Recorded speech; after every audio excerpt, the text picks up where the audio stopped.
পরবর্তী বল, সেই বোলিং প্রান্তে রাসেল, আবারও সেই রনি ভার্সেস মুজাম্মেল। পরবর্তী বল সপাটে হাঁকিয়েছেন ব্যাটিং প্রান্তে সেই রনি। দেখা যাক পরবর্তী বল সজোরে হাঁকিয়েছেন স্ট্রেট প্রান্ত। কুকন ভাই, আপনাকে আমরা অসম্ভব মিস করছি।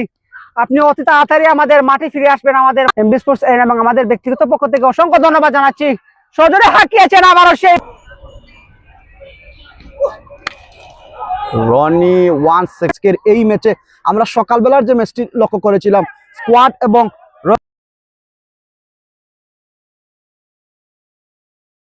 কি মনে করছেন রনির এই ইনিংসটি টি20 ম্যাচে? আসলে আমার ক্রিকেটের লাইফের অনেক স্মৃতি রয়েছে। আমি হাসান ফাইটার্স যখন রনি সিপিএ হয়নি, আজকেও ভালো একটা স্কোর দাঁড় করেছেন 62 রান। নিঃসন্দেহে এরই সাথে জয়লাভ।